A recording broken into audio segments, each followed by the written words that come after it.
नमस्कार दोस्तों, स्वागत है आपका एक और नई कहानी में। आज की हमारी कहानी है जो कि बहुत ही ज़्यादा प्यारी है। हमारी कहानी का नाम है स्कूल का प्यार। स्कूल के दिन कितने अच्छे हुआ करते थे। दोस्तों के साथ मस्ती, एक दूसरे का छुट्टी के समय इंतजार करना और घर जाते समय मस्ती करते घर जाना। मेरा एक दोस्त था जिसका नाम अमित था। अमित पढ़ाई में बहुत होशियार था। वो एक गरीब घर से था, देखने में भी सुंदर था। हर समय पढ़ते रहना उसे अच्छा लगता था और स्कूल के शिक्षक भी अमित को पढ़ता हुआ देख बहुत खुश होते थे। वो हमारे स्कूल का टॉपर बच्चा था। अमित अपने माता पिता की एक ही संतान थी और वो अमित को बहुत प्यार करते थे। अमित हमारे स्कूल का सबसे सुंदर लड़का था। कक्षा की सब लड़कियां उसकी दीवानी थी। अमित की नशीली आंखें हर किसी को अपनी ओर आकर्षित करती थी। अमित बहुत ही अच्छा लड़का था। हर कोई उसकी बात उस समय की है जब हम 10वीं कक्षा में पढ़ते थे। गर्मी की छुट्टियों के बाद जब स्कूल खुले तो हम सब ने स्कूल जाना शुरू किया था और पहले ही दिन अमित की टक्कर स्कूल में आई एक सुंदर सी लड़की के साथ हो जाती है। वो लड़की अमित को बहुत भला बुरा कहती है, लेकिन अमित उसको ही देखता रहा और मुस्कुराता रहा।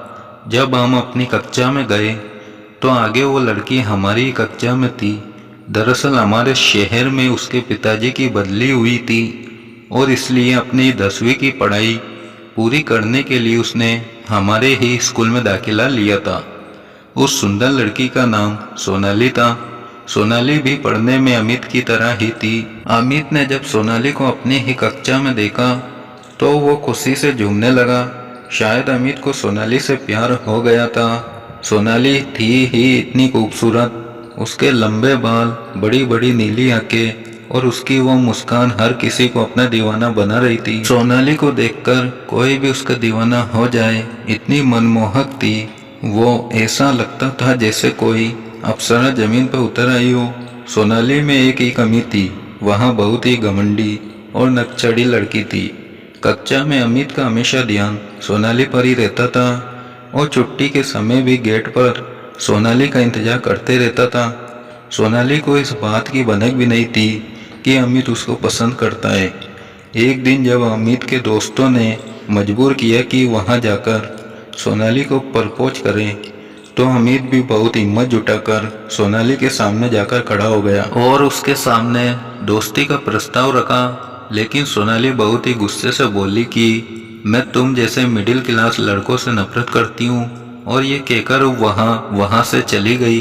अमित एकदम टूट गया था। वह चुप चुप रहने लगा था। ना दोस्तों के साथ मस्ती, ना ही अब वो सोनाली को देखता था, बस अंदर ही अंदर रोता रहता। एक दिन जब शाम को अमित अपने पास की दुकान पर घर का कुछ सामान लेने गया था तो वहाँ एक औरत भी थी जो काफ़ी थकी हुई दिख रही थी। और जैसे ही वहाँ अपने घर को जाने लगी तो अचानक उनको चक्कर आ गया और वो ज़मीन पर गिर गई। अमित ने जल्दी से एम्बुलेंस को फ़ोन किया और उन्हें हॉस्पिटल ले गया। जैसे उस औरत को थोड़ा होश आया तो उसने अमित से कहा, बेटा मेरे घर वाले परेशान हो रहे होंगे, उन्हें फ़ोन करके बता दो कि हम यहाँ हैं। अमित ने उस औरत से घर का नंबर लिया और फ़ोन किया। फ़ोन एक लड़की ने उठाया जो और कोई नहीं बल्कि सोनाली थी, और वो औरत सोनाली की माँ थी। सोनाली अपने पिताजी के साथ हॉस्पिटल में पहुंच गई थी। जैसे ही वो अपनी माँ के पास जाती है तो पास में खड़े अमित को देखकर हैरान हो जाती है और सोनाली की माँ सोनाली को कहती है कि अगर आज यह लड़का नहीं होता तो शायद मैं आपके साथ नहीं होती। माँ की यह बात सुनकर सोनाली रो पड़ती है।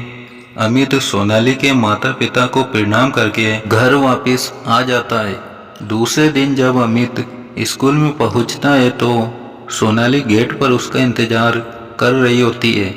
अमित जैसे ही उसके पास पहुंचता है, वहां अमित का हाथ पकड़कर अपने साथ स्कूल से बाहर ले जाती है और उससे माफ़ी मांगती है।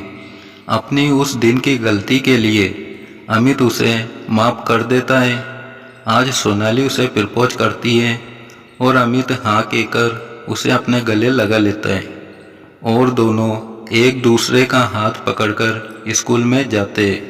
दोस्तों, इस कहानी का मोरल यह है, जब आप किसी से सच्चे दिल से प्यार करते हैं बिना किसी लालच के, तो ईश्वर भी आपका साथ जरूर देते हैं।